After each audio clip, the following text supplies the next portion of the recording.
Travis, my good soul. Joseph Smith Sr. had in his family possession the Holiness to the Lord parchment. And the church doesn't want it brought out because it's wrongly assumed, because of current redefining of past things, and the Christian church especially calling everything evil if they don't support Jesus and the Bible. It's what's called Jewish mysticism, and it's not witchcraft.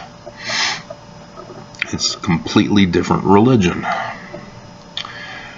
and it has to do with initiatories in the temple. Thus, our temples have holiness to the Lord on them.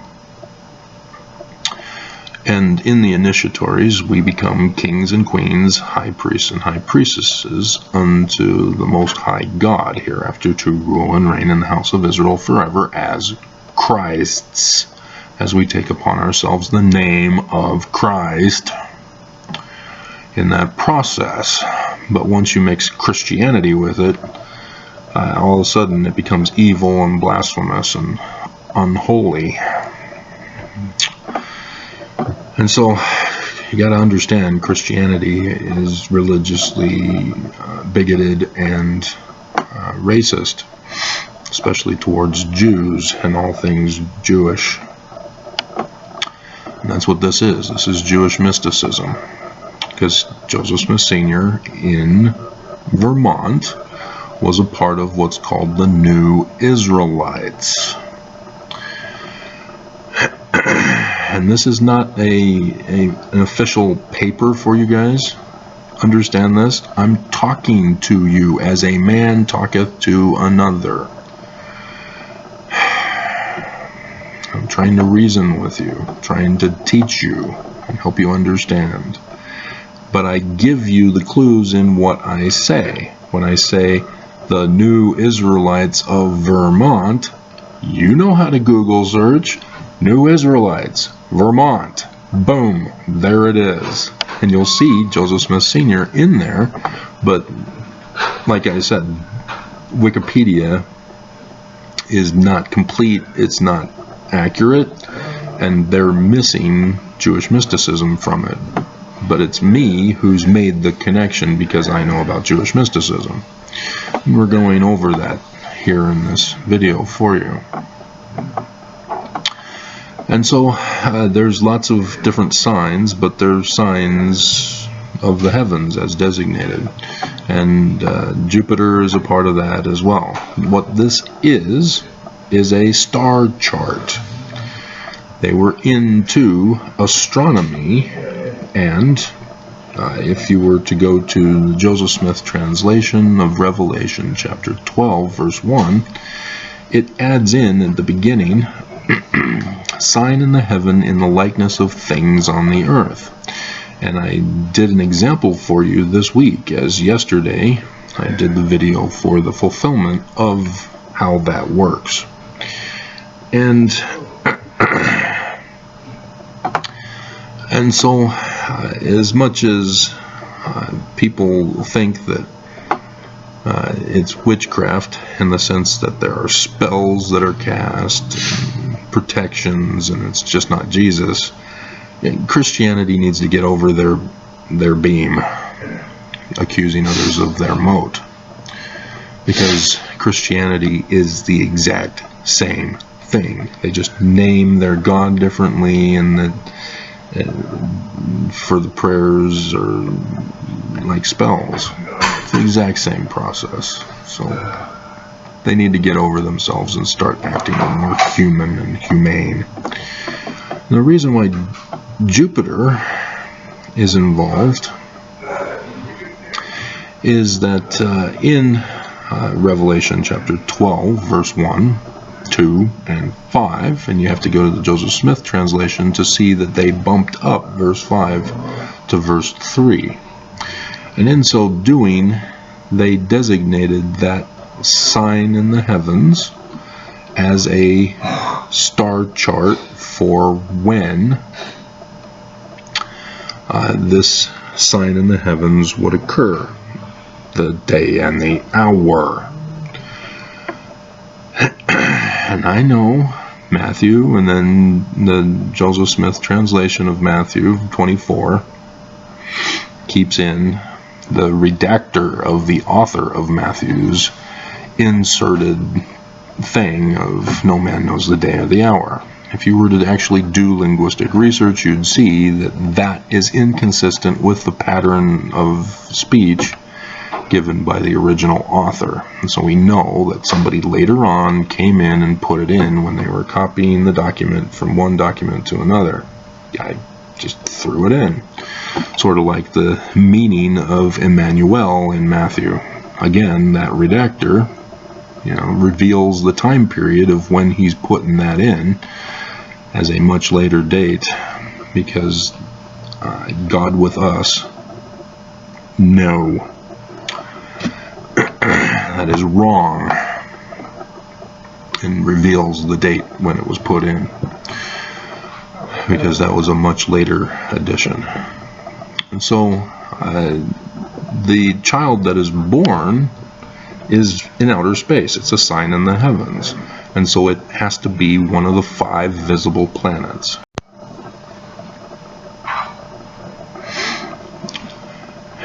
And so Jupiter, when you know astronomy, retrogrades in each of the constellations for a pregnancy period of time, 9 to 10 months.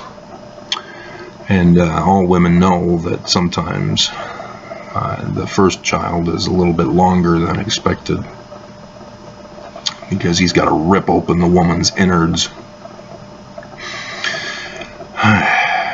Yeah. And so, the child therefore is Jupiter. And Jupiter is Zeus. That's the Zeus part of it.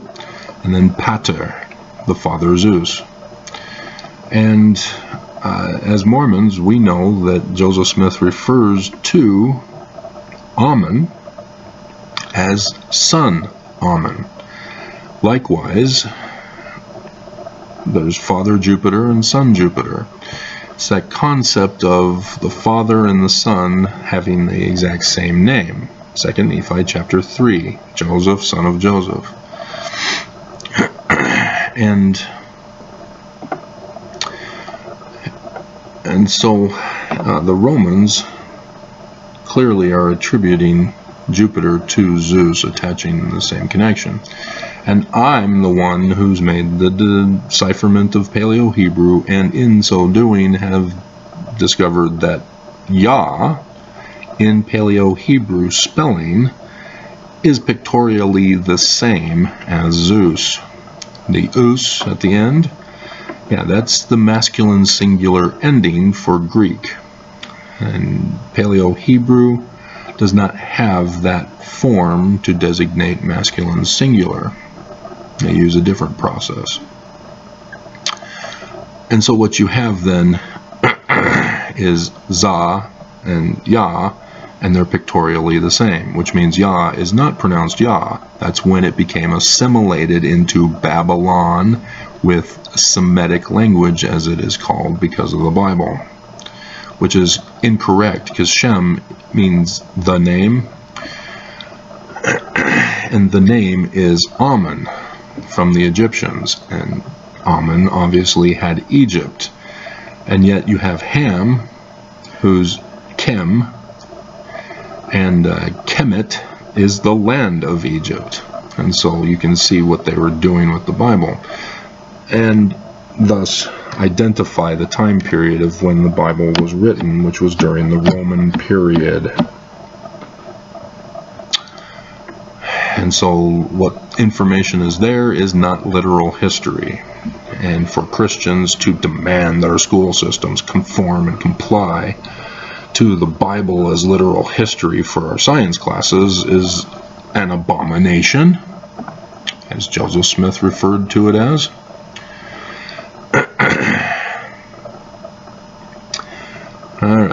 He's Jupiter. Well, as Zeus, he rescues the people who were wrongfully imprisoned by his father, who castrated his father, technically. And you're wondering, are these literal history? No, these two are scripture for the Greeks and Romans, depending on which one you're talking about. But he's identified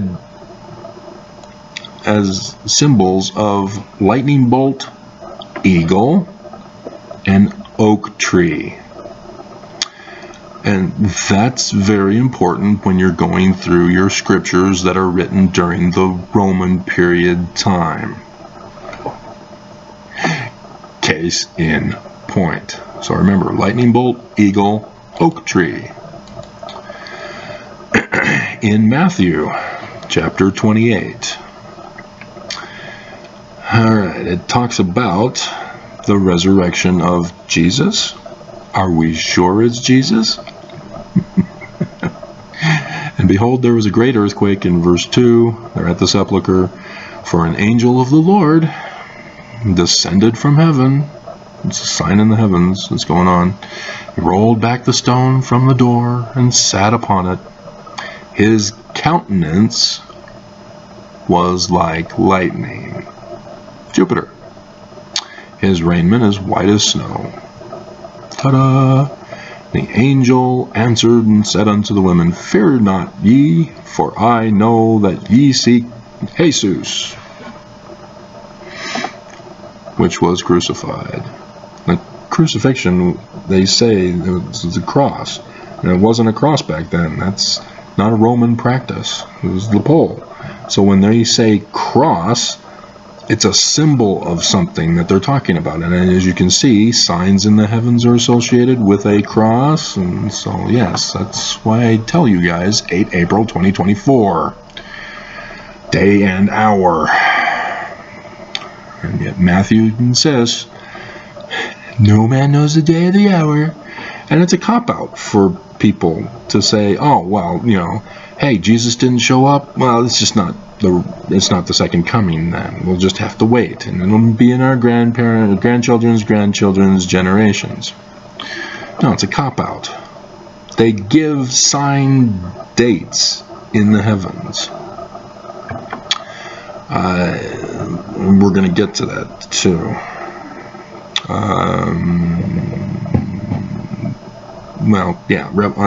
I'll just tell you. Revelation chapter 12, that whole sign thing with the birth of Jupiter, 23rd September 2017.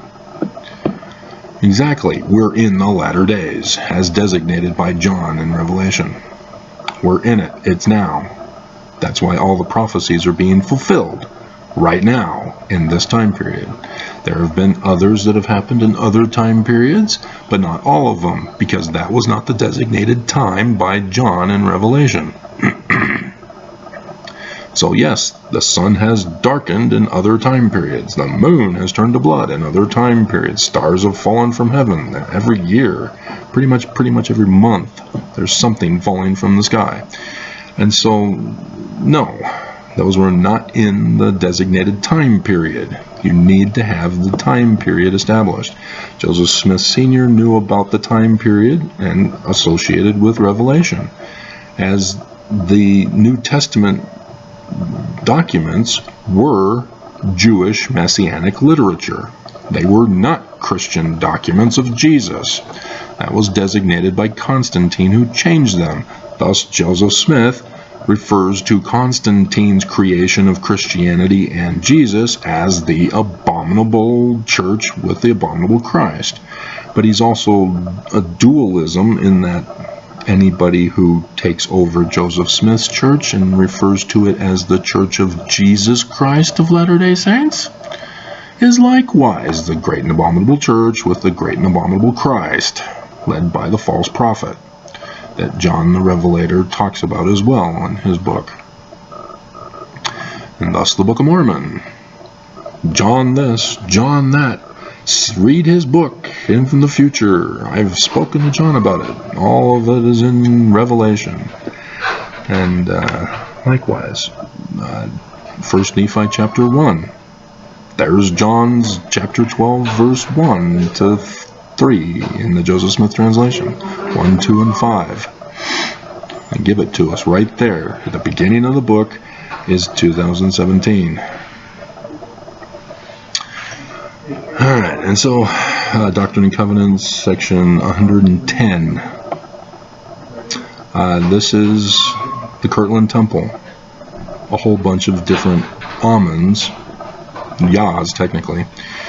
You have, no, they don't give him a name. Oh, Jehovah, yeah.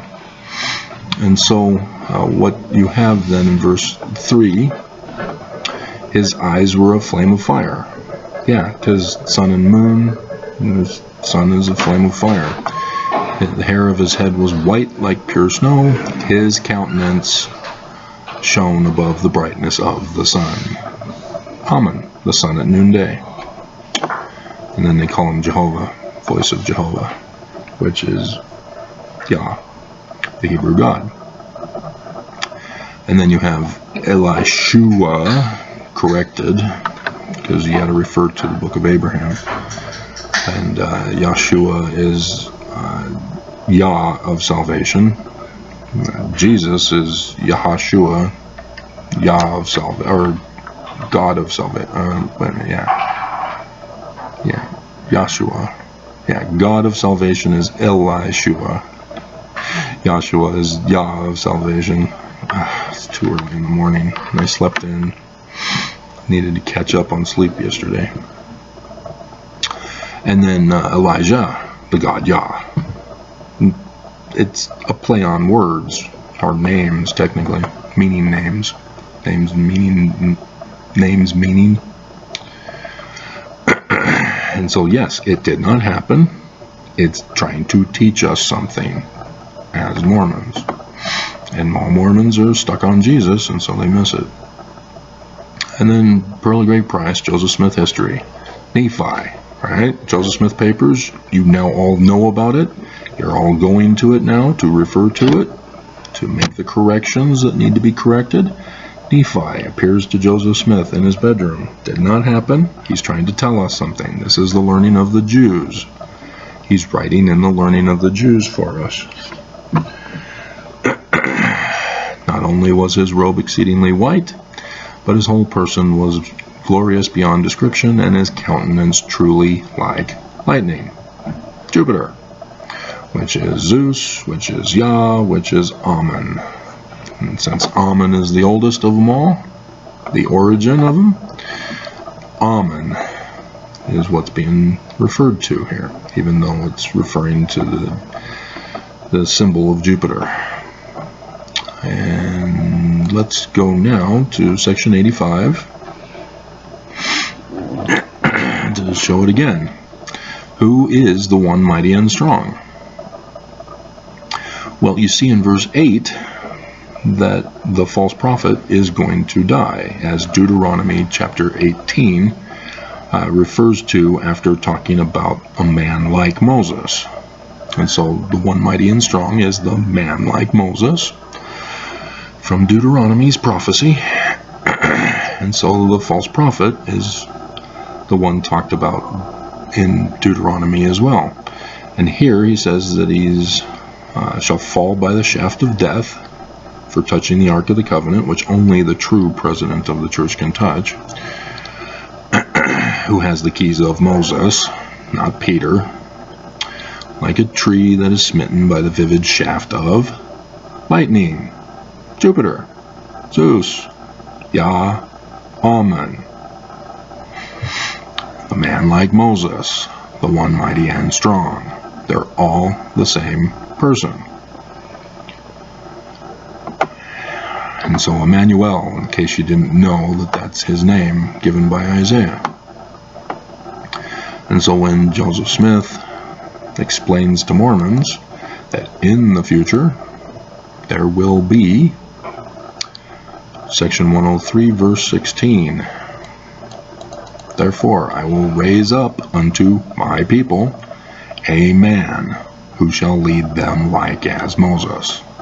This is Emmanuel, the prophesied Christ of Mormons. How do we know this? Because Joseph Smith tells us. Let's see if I can cheat the system here. Won't let me. Oh, right, I just do the search. That's there, the last one.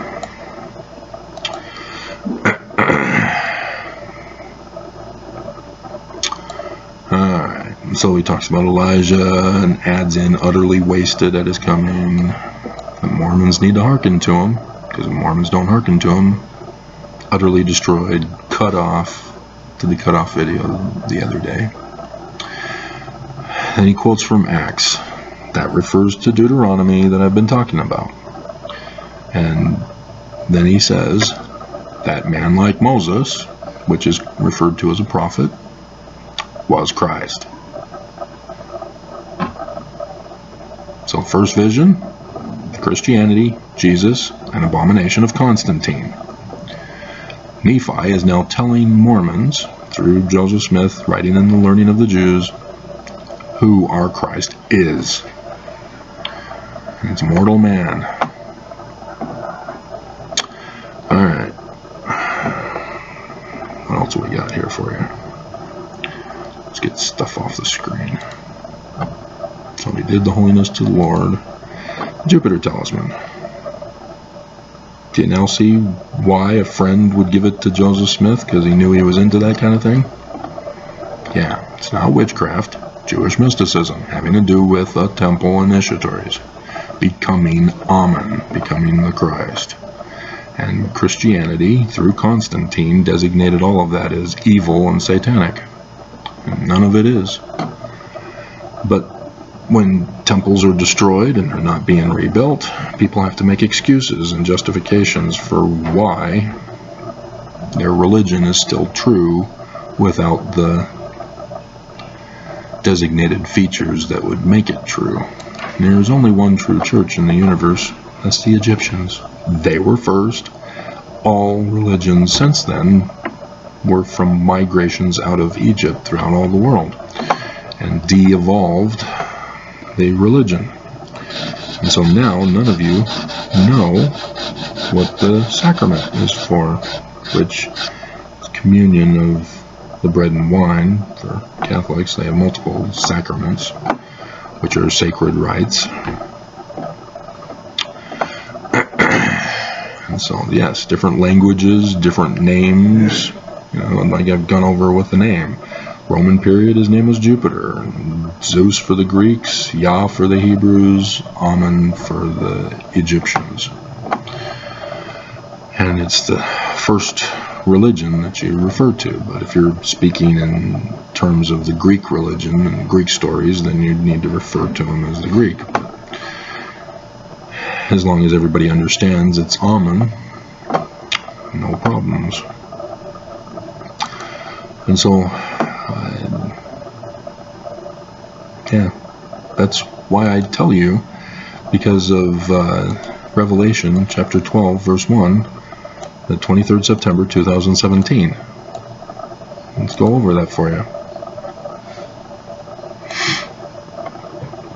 Appeared a great wonder in heaven. A woman clothed with the sun, moon under her feet, upon her head a crown of 12 stars. That means 3 additional planets are in Leo, because Leo was only designated by 9 stars. And so she's pregnant, but then when you move verse 5 to verse 3, she brought forth a man-child. She's giving birth. So Jupiter has passed Spica, which is the Bethlehem star, the star of bread. That's why she's holding the wheat in that hand. It's Bethlehem, house of bread.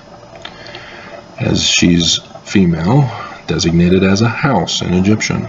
So the house of Pharaoh, that's the queen. The children of Pharaoh do not get to have and raise babies. She must be a queen. And so that's an error in the Bible story. It was not the daughter of Pharaoh, it was the wife of Pharaoh who took Moses in. And so it has also caught up unto God and to his throne. Jupiter's father is Saturn. Saturn was in the throne constellation of Ophiuchus on this date, 23rd September 2017. And totally cool and awesome.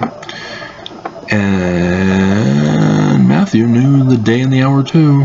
Sorry, Matthew. Now when Jesus, it's not Jesus, it's supposed to be Emmanuel, he even tells us the prophecy from Isaiah, but was born in Bethlehem. That's Virgo. We get told, Virgo, referring to Isaiah. And Isaiah says, I give unto you a sign. Virgo. And yet they take out sign in Matthew and change the name to Jesus. Yah of salvation. But that's Bethlehem. In Virgo. Spica. It's a sign in the heavens. So we saw the sign. Yeah, 23rd September 2017. And this Roman period document of Jewish Messianic literature was changed into literal history and thus is confusing everybody.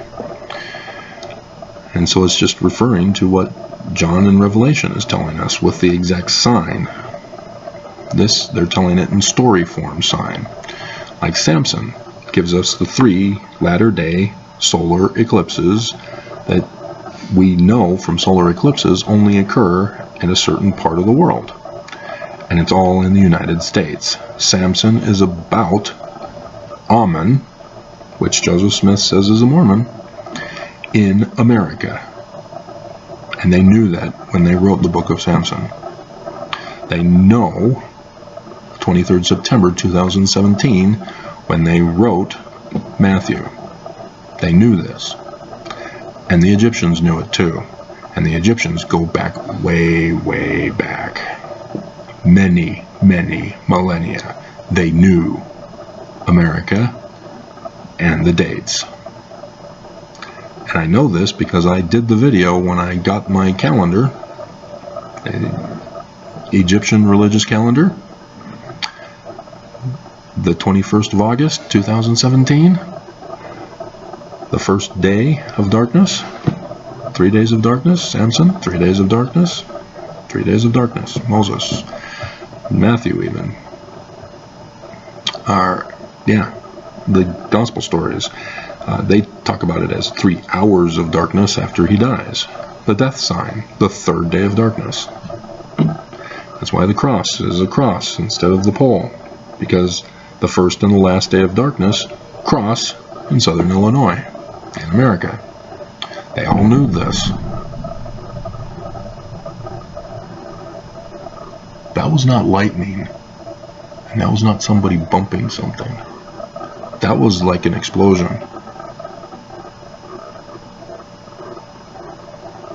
That is weird, because the guy outside looked around too. He heard it. But now it's like, wonder if it'll be on the news. And so, knowing that it's America, it's not Judea, is it, Mormons? Judea is Judah. It's not the J, Judah. Judah is phonetically the same as Utah.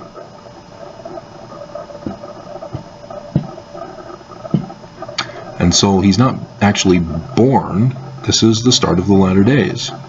So he's already a grown-up. Ammon, Emmanuel of Mormons, is in Utah, 23rd September 2017.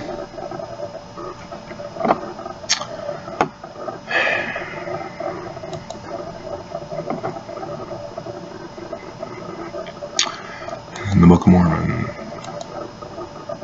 means. I talked about it, but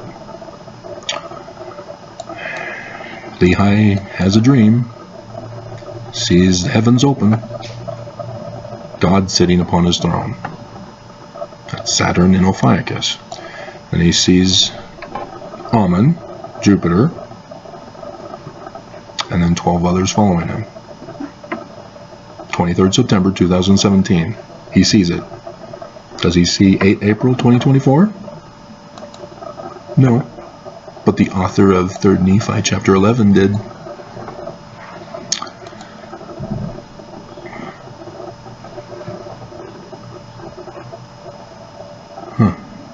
Somewhat of a follow-up. That was very strange. I wonder what that was. So, now it came to pass when there was a great multitude gathered together, Exodus, of the people of Nephi, round about the temple. Because Nephi is among the audience, and he becomes the king of the Nephites at that time. Although they don't say that, but that's what was happening. He's becoming the leader. And people of Nephi are around the temple in Bountiful, which is a promised land designation. So you have an exodus that has occurred. They're now in Zion. They've got their temple built. Do you understand this? They've got their temple built. By when? 8 April 2024.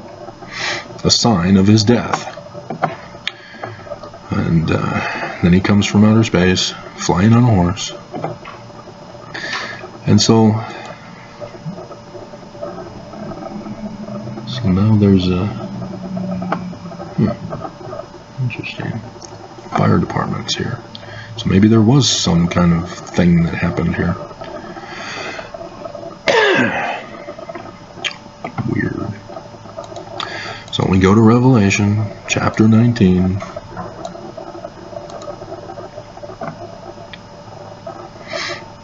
Remind me, I got to get to Ezekiel for you.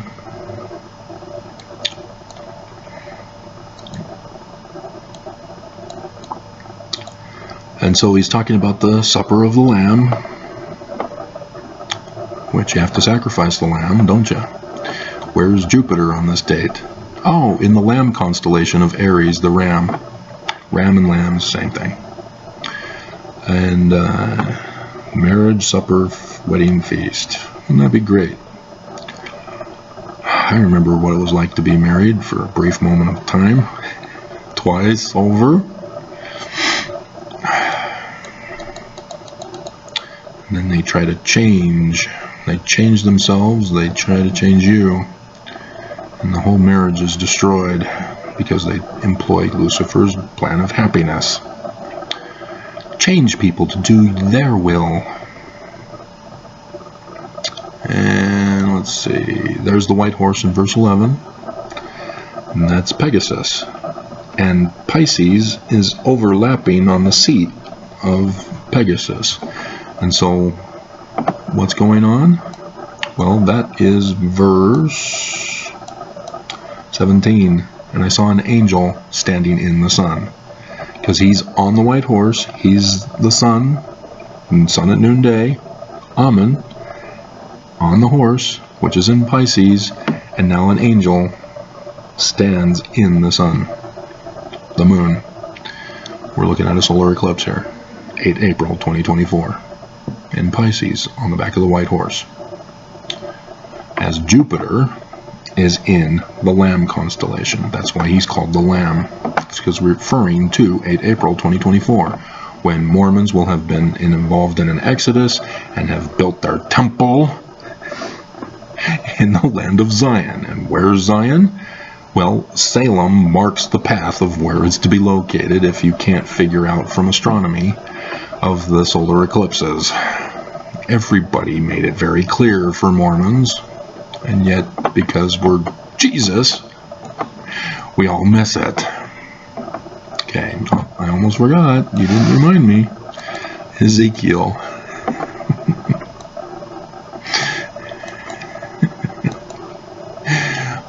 Ezekiel 17.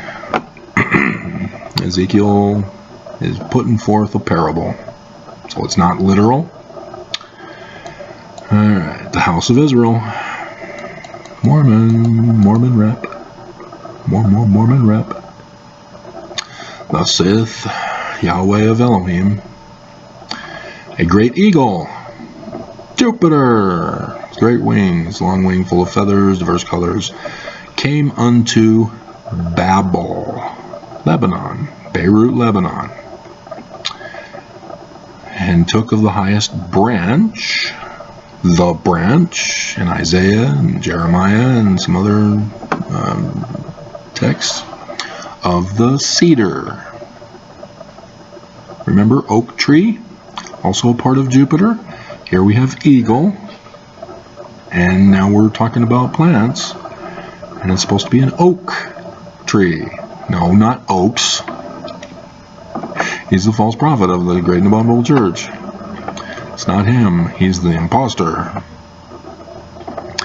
But this Babylon, or Babel, technically, sorry. Babylon would be Kingdom of Babel, and Babylon did not exist when the supposed Tower of Babel occurred. And thus it's Lebanon. And why Lebanon? Well, because it comes from the Egyptian story of Osiris, who was murdered by his brother, nailed in a coffin, set afloat up the Nile, landed in Beirut, Lebanon. The king of Beirut, Lebanon, came out and built or carved the cedar tree that grew in its place into a Dej pillar. That's the sign symbol of Osiris, the Tower of Babel. And Isis, his wife, sent out missionary slaves to gather the body and bring it back to Egypt. Sacrament, all gather at a church, have the broken bread and the wine of the blood, representing the body of Osiris. That's the second death, the broken body. Set made sure this time he would be dead.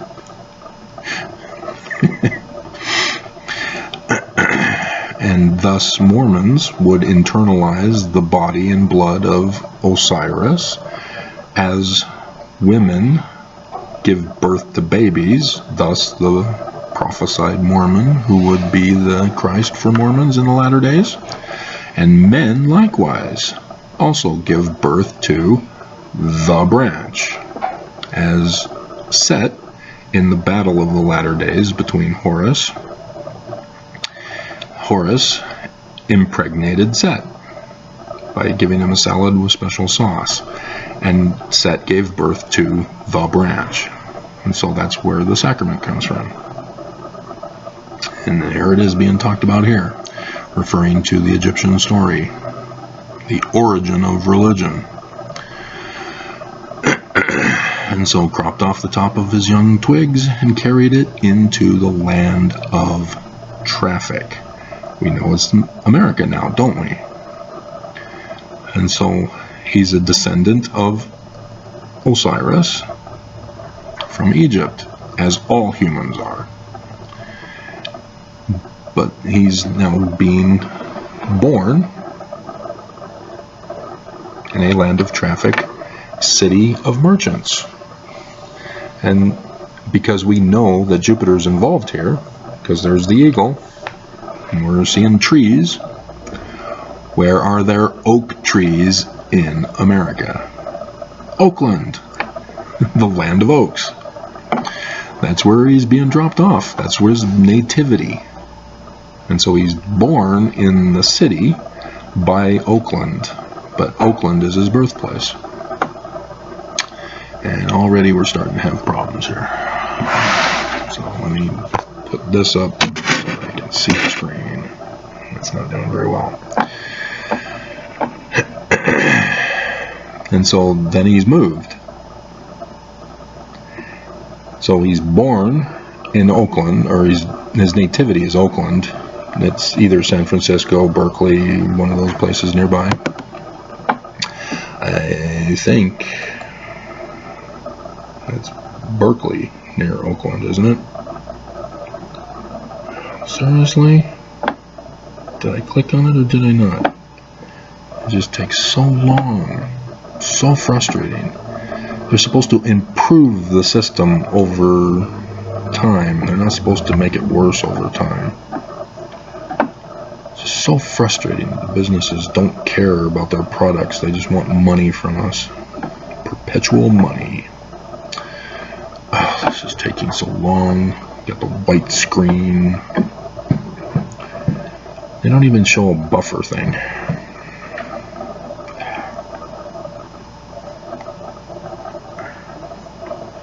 So thus I'm wasting time on the video.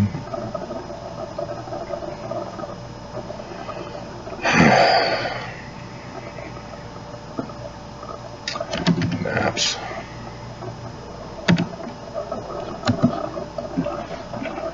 And of course it's Saturday, which means the security, which sucks lately, is doing their check on the system, so everything's causing problems. Alright. So, Oakland, California.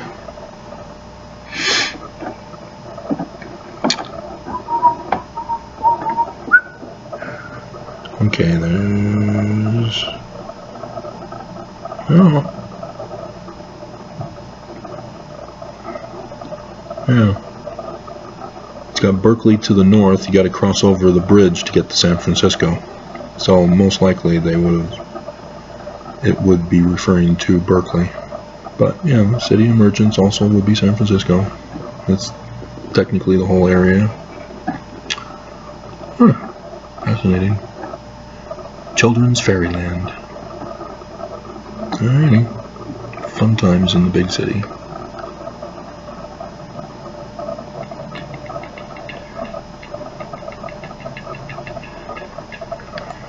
And you're gonna let me do a snap pick. I need to verify that you're not screwing me over.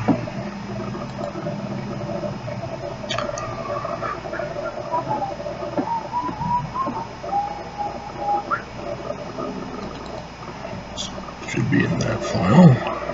And yep, we got it. Good. Alrighty. Yay! And so then he's moved to Great Waters with willow trees. Still in the United States, isn't it? Why? Could be Canada. He could go to Canada. But it would have to be by the Great Lakes. Michigan. He moves to Michigan. See how fun it is to interpret Revelation? I'm revealing to you the prophecies. Who's got the keys, Nelson? Who? Now is the time to expose. Mormons ask impatiently.